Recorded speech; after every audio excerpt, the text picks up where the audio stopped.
Assalamualaikum warahmatullahi wabarakatuh. Hai teman-teman, sudah tidak asing terdengar lagi ya kalau sumber hukum Islam yang utama itu adalah Al-Quran. Nah, ternyata selain Al-Quran, ada juga yang dinamakan hadis loh. Apa sih hadis itu? Yuk tonton sampai akhir ya. Secara bahasa, hadis adalah sesuatu yang baru, menunjukkan sesuatu yang dekat atau belum lama terjadi. Hadis juga diartikan sebagai kabar atau berita, yaitu sesuatu yang dipercakapkan dan dipindahkan dari seseorang kepada orang lain. Menurut ulama ahli hadis, hadis adalah segala sesuatu yang berasal dari Rasulullah SAW sebelum diutus ataupun setelahnya, baik berupa perkataan, perbuatan, ketetapan, ataupun sifat-sifat. Menurut ulama usul fikih, hadis adalah segala sesuatu yang berasal dari Rasul, yang berupa perkataan, perbuatan, dan ketetapan yang bisa dijadikan dalil bagi hukum syara. Menurut ulama fikih, hadis adalah segala ketetapan dari Nabi yang tidak bersifat fardu ataupun wajib. Teman-teman, hadis itu ada banyak loh. Macam-macam hadis dilihat dari segi kuantitas atau jumlah perawi yang meriwayatkannya ada dua. Yang pertama ada hadis mutawatir, dan yang kedua ada hadis ahad. Hadis mutawatir adalah hadis yang diriwayatkan oleh rawi yang banyak, yang menurut akal, rawi-rawi tersebut mustahil bersepakat untuk melakukan kebohongan. Hadis mutawatir ini terbagi lagi nih menjadi dua, ada mutawatir lafzi dan mutawatir maknawi. Mutawatir lafzi adalah hadis yang lafaz dan maknanya mutawatir. Artinya, lafaz dan makna hadis tersebut asli dari Rasul yang diriwayatkan oleh rawi yang banyak. Sedangkan mutawatir maknawi adalah hadis yang maknanya saja yang mutawatir, sementara lafaznya tidak atau berbeda-beda. Kedua, ada hadis ahad. Hadis ahad adalah hadis yang tidak mencapai derajat mutawatir. Hadis ahad ini terbagi menjadi tiga. Yang pertama ada hadis masyhur. Hadis masyhur adalah hadis yang diriwayatkan oleh 3 orang atau lebih, tetapi jumlah tersebut tidak sampai pada jumlah rawi hadis mutawatir. Yang kedua ada hadis aziz. Hadis aziz adalah hadis yang minimal diriwayatkan oleh 2 orang. Dan yang ketiga ada hadis gharib. Hadis gharib adalah hadis yang diriwayatkan oleh seorang rawi dalam tiap takobah sanadnya. Macam-macam hadis dilihat dari segi kualitas perawi. Terbagi menjadi 3, ada hadis sahih, ada hadis hasan, dan ada hadis dhaif. Yang pertama ada hadis sahih. Hadis sahih menurut bahasa adalah hadis yang sah, hadis yang sehat, atau hadis yang selamat. Hadis sahih adalah hadis yang disandarkan kepada Nabi Muhammad SAW, sanadnya bersambung, perawinya yang adil, kuat ingatannya, tidak ada cacat atau rusak. Hadis sahih terbagi menjadi 2, ada hadis sahih li zati dan hadis sahih li ghairi. Hadis sahih li zati ialah hadis sahih dengan sendirinya, sehingga dalam pemakaian sehari-hari cukup disebut dengan hadis sahih. Sedangkan hadis sahih li ghairi adalah hadis sahih yang kesahihannya dibantu dengan keterangan lain. Yang kedua ada hadis hasan. Hadis hasan adalah hadis yang tidak memperlihatkan kelemahan dalam sanadnya yang kurang kesempurnaan hafalannya. Hampir sama dengan hadis sahih, hanya saja perawinya kurang kuat hafalannya. Hadis hasan terbagi menjadi 2. Yang pertama ada hadis hasan li zati dan yang kedua ada hadis hasan li ghairi. Hadis hasan li zati adalah hadis hasan dengan sendirinya, sedangkan hadis hasan li ghairi adalah hadis hasan yang bukan dengan sendirinya. Artinya, hadis yang menduduki kualitas hasan dibantu dengan keterangan lain yang sanadnya hasan. Dan yang ketiga, ada hadis do'if. Hadis do'if adalah hadis yang lemah, di dalamnya tidak terdapat syarat-syarat hadis sahih dan hadis hasan. Hadis do'if ini terbagi menjadi beberapa bagian. Yang pertama, dilihat dari sudut sandaran matannya. Terbagi menjadi dua, ada hadis mauquf dan hadis maqtu. Hadis mauquf adalah hadis yang diriwayatkan dari para sahabat berupa perkataan, perbuatan, dan takrirnya. Sedangkan hadis maqtu adalah hadis yang diriwayatkan dari tabi'in berupa perkataan, perbuatan, atau takrirnya. Yang kedua, dilihat dari sudut matannya. Ada yang dinamakan dengan hadis syadz. Hadis syadz adalah hadis yang diriwayatkan oleh para perawi yang terpercaya. Akan tetapi, kandungan hadisnya bertentangan dengan kandungan hadis yang diriwayatkan oleh para perawi yang lebih kuat keterpercayaannya. Yang ketiga, dilihat dari salah satu sudutnya, bisa sanadnya atau matannya. Terbagi menjadi tiga, ada hadis maqlub, ada hadis mudraf, dan ada hadis musyahaf.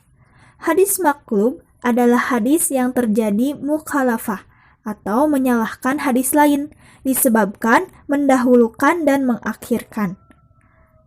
Sedangkan hadis mudraf adalah hadis yang di dalamnya terdapat sisipan atau tambahan. Dan hadis musyahaf adalah hadis yang di dalamnya terdapat beberapa huruf yang diubah, bisa juga pengubahan lafaz atau makna. Yang keempat, dilihat dari sudut matan dan sanadnya secara bersama-sama. Terbagi menjadi dua, ada hadis maudhu dan ada hadis munkar. Hadis maudhu adalah hadis yang disanadkan dari Rasulullah SAW secara dibuat-buat dan dusta. Padahal beliau tidak mengatakan, melakukan, dan menetapkan. Sedangkan hadis munkar adalah hadis yang diriwayatkan oleh seorang perawi yang lemah, yang bertentangan dengan hadis yang diriwayatkan oleh perawi yang terpercaya atau jujur. Yang terakhir, dilihat dari segi persambungan sanadnya. Terbagi menjadi tiga, ada hadis mursal, ada hadis munqati, dan ada hadis mudhal. Hadis mursal adalah hadis yang gugur sanadnya setelah tabi'in. Sedangkan hadis munqati adalah hadis yang gugur pada sanadnya. Seorang perawi atau sanad tersebut disebutkan seseorang yang tidak dikenal namanya. Terakhir, hadis mudhal adalah hadis yang gugur dua sanadnya atau lebih secara berturut-turut. Baik gugurnya itu antara sahabat dengan tabi'in atau antara tabi'in dengan tabi'in. Nah, teman-teman, setelah tadi kita membahas mengenai macam-macam hadis, selanjutnya bagaimana sih kedudukan hadis terhadap Al-Quran? Nah, seringkali kita mendengar bahwa sumber hukum Islam adalah Alkitab dan Al-Sunnah. Alkitab yang dimaksud adalah Al-Quran, sedangkan Al-Sunnah atau sering disebut juga dengan Al-Hadis adalah segala sesuatu yang disandarkan kepada ajaran Rasulullah SAW. Hadis berkedudukan sebagai penjelas terhadap hal-hal yang tercantum dalam Al-Quran. Dalam kedudukannya sebagai penjelas, hadis dapat memperluas hukum dalam Al-Quran atau menetapkan sendiri hukum di luar apa yang ditentukan Allah dalam Al-Quran. Dengan kata lain, hadis ini memiliki kedudukan sebagai sumber hukum Islam kedua setelah Al-Quran. Dengan demikian, bila Al-Quran disebut sebagai sumber asli bagi hukum fikih, maka hadis disebut sebagai bayani atau penjelas. Hadis ini dapat menguatkan dan menegaskan hukum-hukum tersebut dalam Al-Quran, memberikan penjelasan terhadap apa yang dimaksud dalam Al-Quran, menjelaskan arti yang masih samar dalam Al-Quran, merinci sesuatu yang hanya disebutkan secara garis besar, dan memperluas maksud dari sesuatu yang tersebut dalam Al-Quran.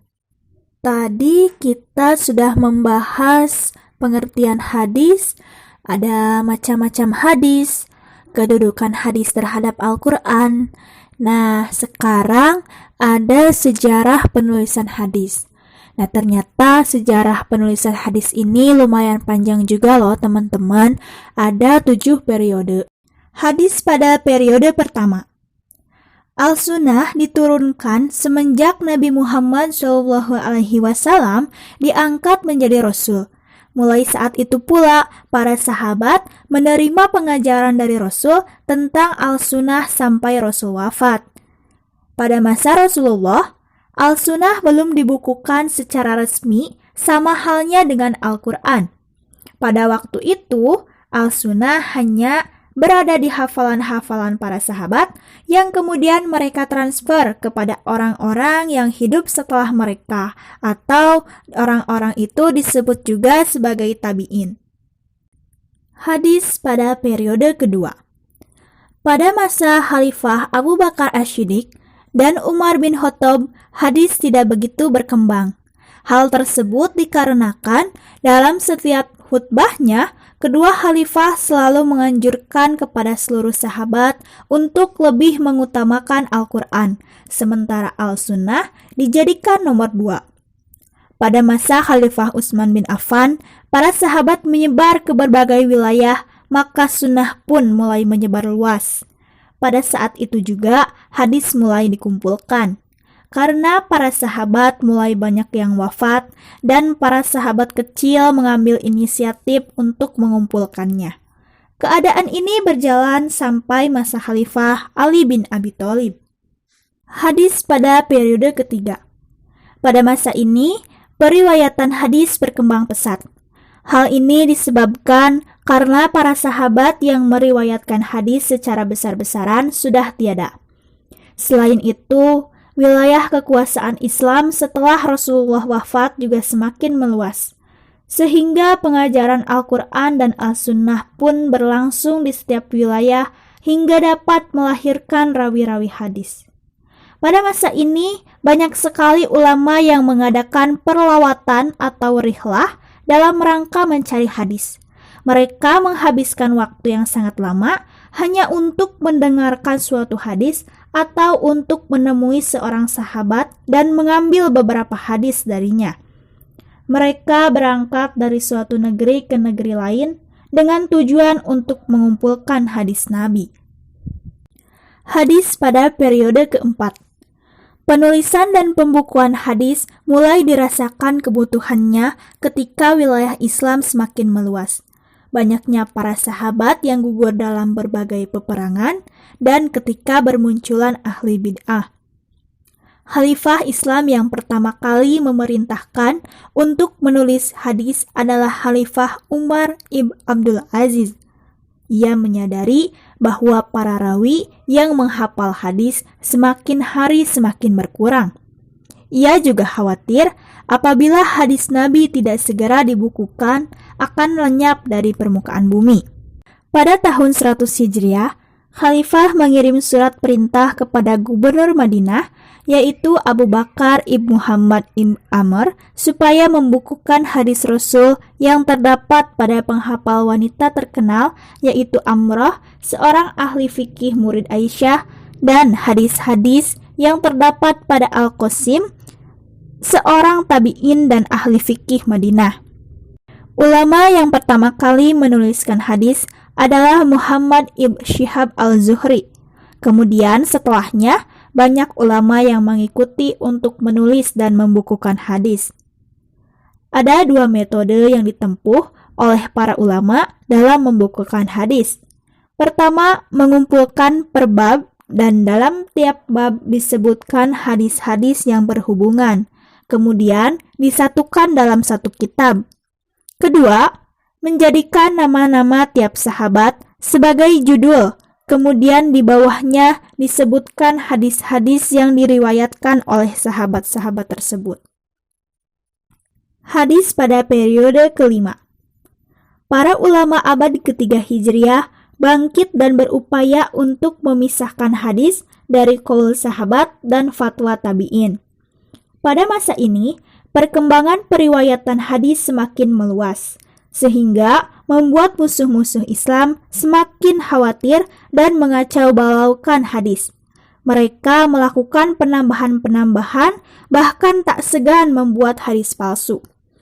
Oleh karena itu, para ulama mulai berupaya menyeleksi hadis dengan cara membahas keadaan para perawi dari berbagai segi, seperti segi keadilan, tempat kediaman, masa hidup mereka, dan lain-lain.